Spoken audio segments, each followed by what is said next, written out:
Olá pessoal, tudo bem? Dando continuidade à nossa disciplina de contabilidade intermediária, hoje nós vamos falar sobre correção monetária de balanço, uma introdução.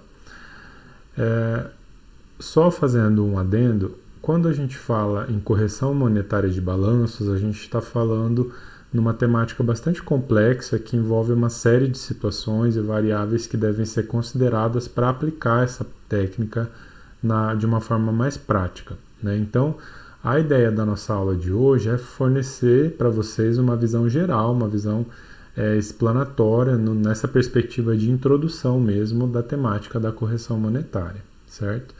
Então, vamos lá. Bom, pessoal, para a gente entender o conceito de correção monetária e entender os seus impactos, os reflexos que isso tem de uma forma mais prática, a gente precisa relembrar alguns conceitos lá da economia, aquilo que vocês estudaram lá na disciplina de economia nacional ou a outras disciplinas que abordaram questões econômicas. O primeiro conceito que a gente precisa relembrar é o de inflação, né? Então a inflação está relacionada diretamente com o aumento generalizado dos preços no mercado, né? Então, quando tem essa situação, a gente diz que estamos em um ambiente inflacionário. Esse nível, né, de aumento ele pode ser grande, pode ser médio, pode ser pequeno ou pode até ser negativo, tá? Então, essa questão dos preços, né, o aumento, a oscilação que os preços têm no mercado, isso influencia no valor da moeda do país, né? E a forma como esse processo dinâmico interfere no valor da moeda que determina se uma economia é considerada estável ou se ela é considerada hiperinflacionária, né? Se o valor da moeda oscila muito. Então esse processo ele reflete no valor da moeda que vai dizer o grau de estabilidade de uma economia, né? Então isso vocês já estudaram, já aprenderam lá anteriormente. Isso tem relação direta quando a gente fala na correção monetária de balanço. Então, na perspectiva contábil, quando a gente fala em fazer a correção monetária de balanço, significa que a gente vai ajustar os valores históricos que estão lá nas demonstrações contábeis, considerando essas oscilações de preço, esses aspectos inflacionários, tá? O reflexo que a oscilação nos preços tem no valor da moeda, isso vai ser revelado lá no ajuste que nós fazemos nos valores históricos que constam nas demonstrações contábeis, tá? Então, a prática de correção monetária é isso, é a gente realizar esses ajustes no balanço, na demonstração do resultado, trazendo essa situação da economia, do mercado, para os números contábeis, tá? Então, a gente sabe que as demonstrações contábeis, elas têm que, de fato, refletir a situação econômica financeira da empresa, né?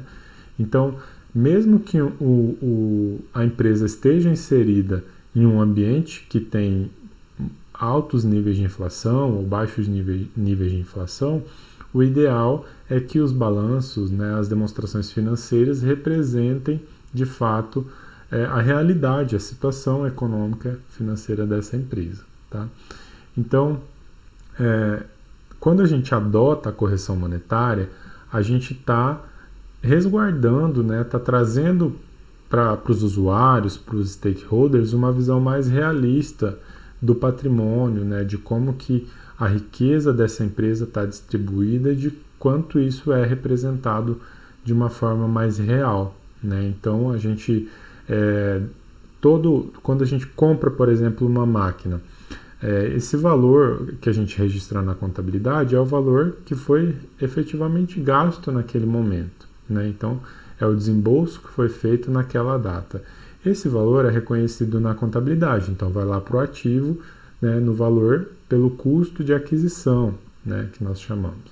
Então esse custo, ao longo do tempo, ele vai sofrendo oscilações porque o nível de preços no mercado ele vai sofrendo variações. Então, como o valor da moeda vai tendo ajustes de acordo com as oscilações do mercado, a gente deveria reconhecer isso lá no balanço patrimonial. Então, o valor que eu paguei hoje nessa máquina, ele vai tendo oscilações ao longo do tempo. Então, o investimento que foi feito por quem aporta o capital naquele negócio, o ideal é que esse valor, esse investimento, que ele tenha reflexo de quanto que isso vale hoje, né, na data em que o balanço está sendo encerrado e não na data que aquele ativo foi adquirido, né? Então, quando a gente faz a correção monetária, a gente está traduzindo, está trazendo esses reflexos da economia em um espectro mais amplo para a realidade daquela empresa. Então, a gente está evidenciando, demonstrando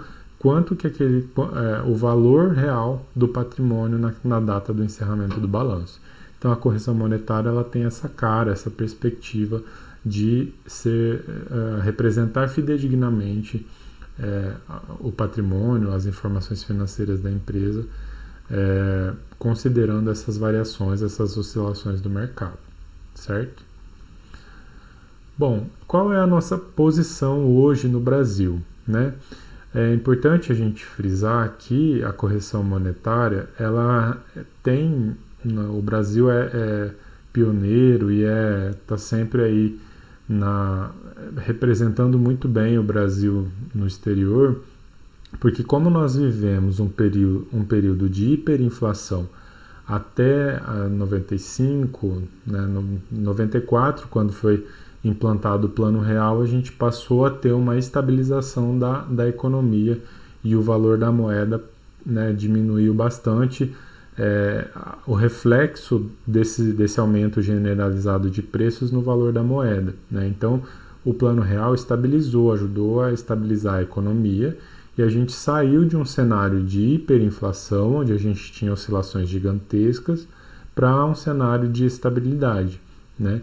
Então, ali em 1995, o governo extinguiu a correção monetária de balanço, tendo essa perspectiva de que é desnecessário fazer essas correções, fazer essa correção monetária diante dessa estabilidade, né, da economia com o Plano Real. Então a gente teve uma mudança até 95, a gente teve correções monetárias nas demonstrações financeiras e a partir ali de 96 a gente passou a não realizar mais correções monetárias. Tá? Então, esse reflexo da mudança, né, na economia local aqui no Brasil teve um impacto direto na forma da gente fazer a contabilidade, tanto na perspectiva fiscal como na perspectiva societária. Porque até 1995, essa correção monetária que era feita no balanço, na DRE, ela tinha reflexo, ela era considerada tanto para fins fiscais, ou seja, para pagamento de impostos, como para fins societários, para fins de distribuição de dividendos, de lucros, de resultados para os envolvidos com a empresa. Tá? Então, tinha um grande peso isso porque fazia essa correção, né? Tirava toda essa distorção que o mercado tinha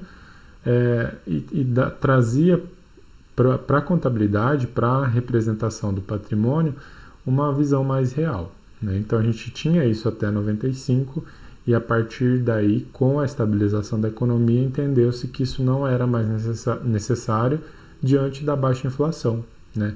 A partir ali de julho de 1997, o Brasil passou a ser considerada uma economia de baixa inflação, né? Estável em termos inflacionários.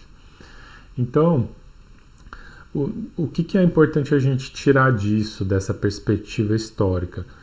Que essa apropriação, esse reconhecimento que a gente tinha das oscilações, das variações da moeda no ambiente econômico, trazer isso para a contabilidade, isso beneficiava muito as empresas porque dava esse panorama mais realista do patrimônio e do valor, né, do aporte de capital que foi feito ali naquela empresa. Então, hoje, mesmo a gente estando nesse ambiente estável de baixa inflação, essa inflação, por mais que ela pareça não afetar de forma significativa o patrimônio, ela existe, né?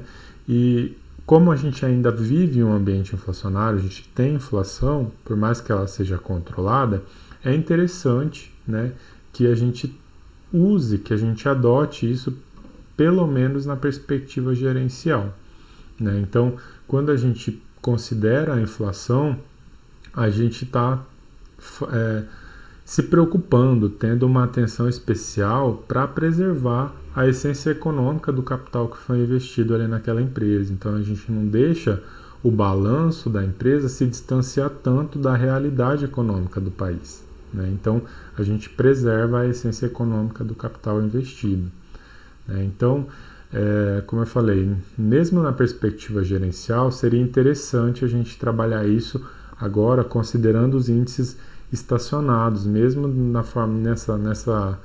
com essa visão que nós temos de que a inflação ela é controlada. Nós não vivemos um ambiente de hiperinflação, porém há reflexos e isso reconhecer, considerar esses reflexos na contabilidade é muito interessante, pelo menos na perspectiva gerencial, tá? Também seria interessante divulgar essas informações para os usuários que têm interesse em considerar, em analisar as demonstrações financeiras, considerando os efeitos inflacionários, tá? Então, só fazendo um fechamento da posição atual do Brasil, é que hoje nós não fazemos correção monetária porque houve essa extinção. Ali, a partir de 1996, não se faz mais correção monetária de balanço por conta dessa questão legal, né, onde houve uma determinação legal, uma lei dizendo que não é mais necessário, que é vedado fazer a correção monetária dos balanços para fins tributários e para fins societários. Porém, o recomendado é que se faça pelo menos para fins gerenciais na prática das empresas, certo? Bom, agora vamos olhar as práticas internacionais e aí numa perspectiva mais atual.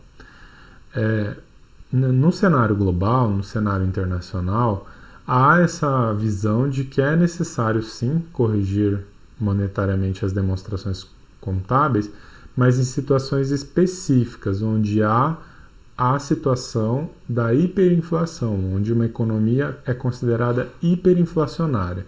Então vamos supor que nós tenhamos investimento, nós tenhamos filiais em países que têm a economia hiperinflacionada, como é o caso da Bolívia. Nesse cenário de hiperinflação, a gente passa a ter essa necessidade da correção, ela é fundamental, né? Então, considerando as práticas internacionais, a gente tem um entendimento consolidado de que se deve fazer correção monetária quando tem esse ambiente hiperinflacionário, certo? No Brasil, até 2010, a gente não tinha uma norma vigente que tratava especificamente dessa situação da hiperinflação, onde a gente tem filiais em países que têm a situação da hiperinflação, né? Então, ali, a partir de 2010, a gente passou a ter uma norma que trata especificamente dessa situação, que é o CPC 42, que tem correlação com a IAS 29, que versa sobre a correção monetária em economias hiperinflacionárias, certo? Então, vamos entender um pouco melhor agora o que a IAS 29 e CPC 42 falam sobre como nós devemos conduzir e tratar as empresas que têm sede, que têm filiais aí em economias hiperinflacionárias. Bom, o que a gente entende-se, então, numa perspectiva internacional, de ambiente com alta inflação, né? Essas economias hiperinflacionárias? Bom, o primeiro fator que é considerado é a taxa de inflação acumulada. Então, a gente tem que levar em consideração os últimos 3 anos, o histórico, né, dos últimos 3 anos, se essa taxa da inflação, se ela se aproxima ou se ela é superior a 100%. Né? Então, veja como isso é grande, né? A gente considerar uma inflação de 100% ou próximo disso ou mais, a gente está num ambiente hiperinflacionário, né? Então, considera-se a inflação dos últimos 3 anos, se ficar próximo ou passar de 100%, é considerado, então, que a economia é hiperinflacionária e deve se aplicar, então, a IAS 29, o CPC 42, para essa situação. As taxas de juros, os salários e os preços estão vinculados a um índice geral de preços, né? Então, na perspectiva, quando a gente fala em inflação, vocês já estudaram isso também, nós temos vários índices que medem a inflação no país, né? E isso também, na perspectiva global, também há vários índices. Cada país mede o nível de inflação de uma forma, e no Brasil nós temos vários índices, né? O mais conhecido é o IPCA do IBGE e o IGPM, que é feito por uma entidade privada, a FGV, que faz a medição do IGPM, né? E tem vários outros índices para situações específicas, esses dois são os mais conhecidos, né? A população também é uma característica, então nós temos a taxa de juros, os salários e os preços em geral vinculados a um índice geral de preços. Então, quando aumenta esse índice, tem reflexo direto na taxa de juros, nos salários e nos preços, né? Então, isso é uma característica de uma economia hiperinflacionária. Também tem a situação da característica de como a população faz os seus investimentos. Então, um outro fator considerado é que numa economia hiperinflacionária há um investimento maior em ativos não financeiros, em ativos não monetários. Então, prefere-se investir em ativos fixos do que em ativos financeiros, dada a oscilação dos preços, né, dos índices que tem reflexo direto lá nos ativos financeiros. Então, quando a maioria da população prefere fazer investimento em terrenos, em imóveis, em bens de natureza fixa, a gente tem essa perspectiva então de que aquela economia é hiperinflacionária. Tá? Então, são fatores que vão somados, eles caracterizam uma economia hiperinflacionária, certo? Então, também tem a situação de que ou eu invisto em ativos fixos no meu país, ou eu faço investimentos em ativos que são vinculados a moedas estrangeiras, como o dólar, o euro, né? Porque eu considero que fazendo investimento em ativos financeiros da minha moeda não é seguro, não é confiável, eu não vou ter benefícios, né? Então também tem essa situação de investimento em moedas estrangeiras que são consideradas fortes, tá? Bom, estando nesse ambiente, então caracterizado o ambiente hiperinflacionário, a gente deve corrigir então as demonstrações financeiras considerando a inflação, né? Então, a partir do início do período em que for identificado que há hiperinflação naquele país, a gente deve então passar a fazer a correção monetária das demonstrações financeiras, tá? Então, é importante vocês conhecerem isso, saber que existe isso, para quando vocês se depararem com essas situações, vocês saberem que devem aplicar a correção monetária. A previsão não é terminantemente proibido fazer a correção, há a possibilidade, mas nós temos que estar em um ambiente hiperinflacionário, tá? E aí, quais são os critérios para realizar a correção monetária, né? Então, o primeiro, a gente deve sempre considerar que quando a gente traz as demonstrações comparativas, né, a gente traz ali sempre do ano anterior e do ano que está sendo feita a avaliação, a gente deve considerar que as informações elas estão corrigidas monetariamente. Então, a gente deve garantir a consistência e a comparabilidade da informação, né? Então, isso é um critério, uma situação que nós devemos cuidar, né, quando a gente passa a fazer a correção monetária. Então, eu tive essa situação, eu vou ter que corrigir o balanço do ano anterior para apresentar uma informação comparativa para os usuários, tá? Então, isso é um critério. Os ativos e passivos não monetários e o patrimônio líquido necessariamente precisam ser corrigidos. Então, aqui também é uma característica, e isso eu acredito que boa parte dos ensinamentos da IAS 29 vem da Academia Contábil Brasileira, é essa de que os ativos e passivos não monetários, então quando a gente pega lá O que é ativo não monetário? Né? O nosso imobilizado, os investimentos em ouro, em ativos fixos, né? Os próprios intangíveis, né? São ativos que não são monetários. Então, esses ativos eles precisam ser corrigidos por um índice geral de preço. Tá? A gente também tem a situação dos passivos, né? Não monetários, e eu também tenho a situação do patrimônio líquido. Né? O patrimônio líquido, principalmente, onde vai ter essa correção, porque é o valor que foi aportado de capital ali naquela empresa, então precisa ser corrigido por um índice geral de preço, certo? Também tem a situação das receitas e despesas, né? A gente também deve fazer a correção por um índice geral de preço das receitas e despesas, né? Então a demonstração do resultado vai ser corrigida também, né?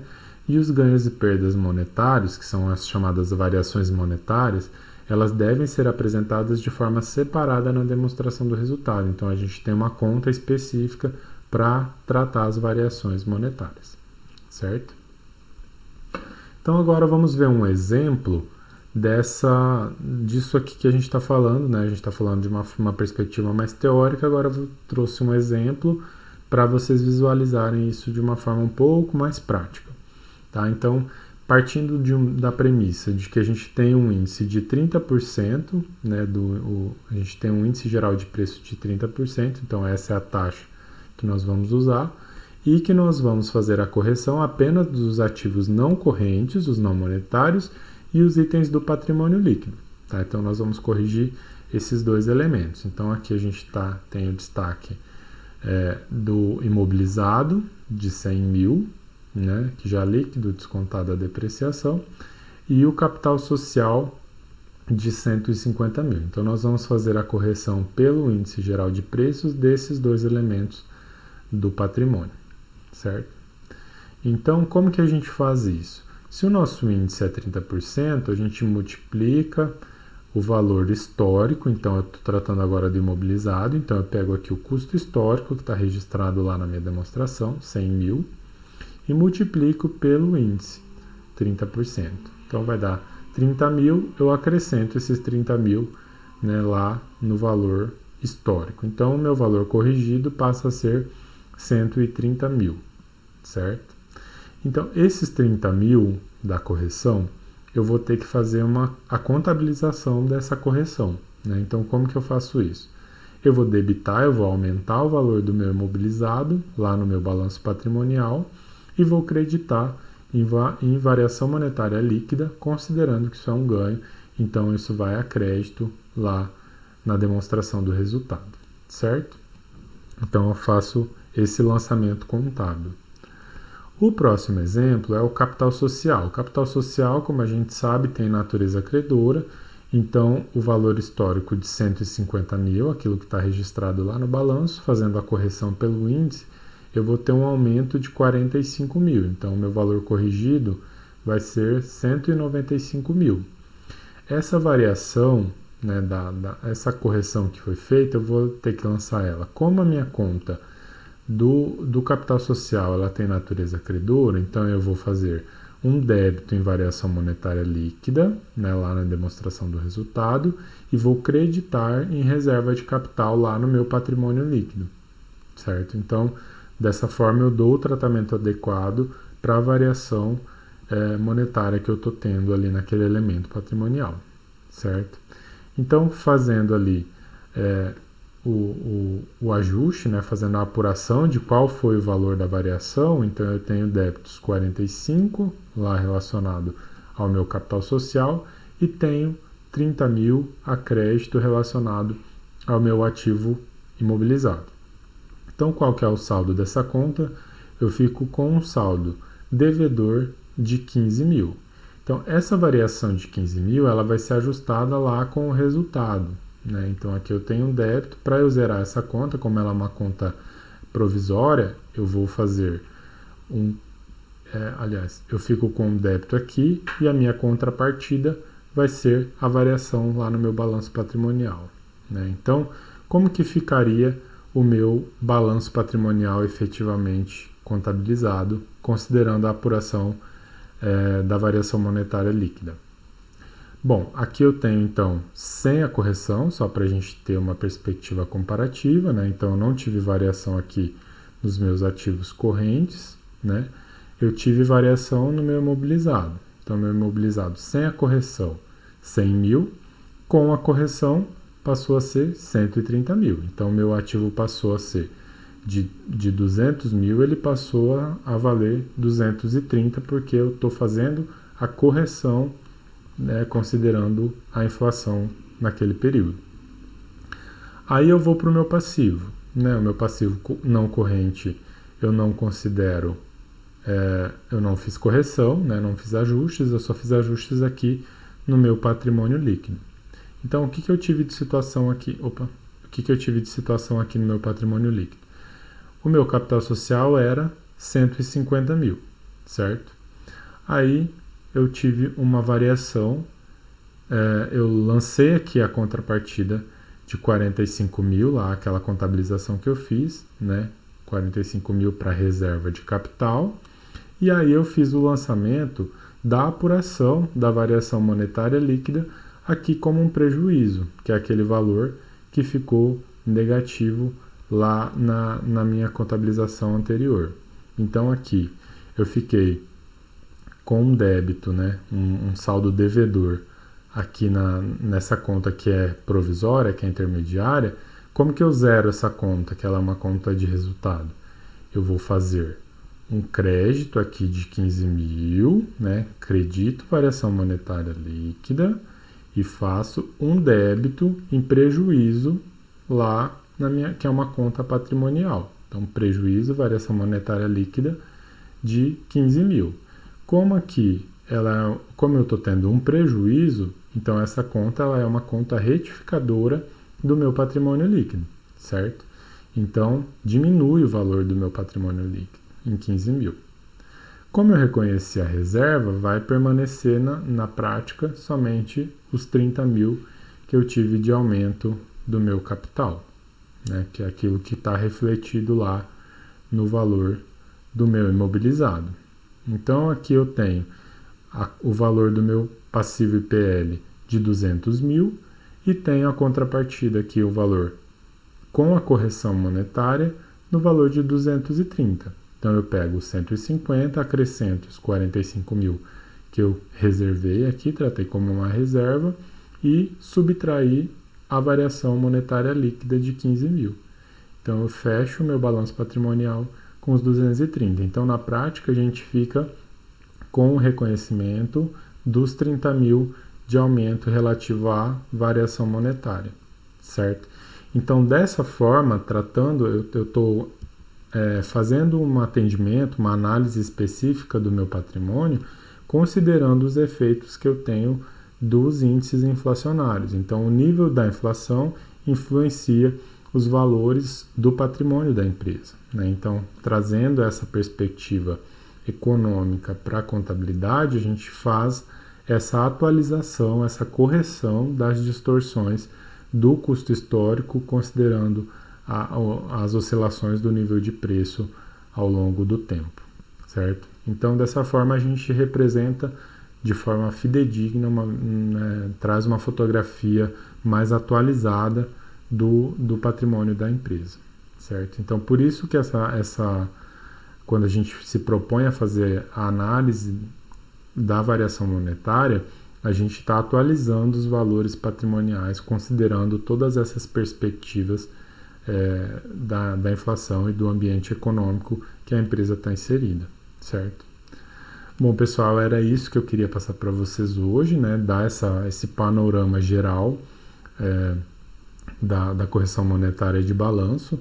A gente não vai aplicar isso ainda nessa disciplina, mas vocês provavelmente vão ter um aprofundamento maior dessa temática, dessa técnica, né? Que é muito importante para nós do Brasil, é motivo de orgulho, porque isso é uma coisa que foi uma contribuição da academia brasileira para o mundo, do tratamento adequado da correção monetária pensando na perspectiva da inflação, como a inflação reflete no patrimônio das empresas, certo?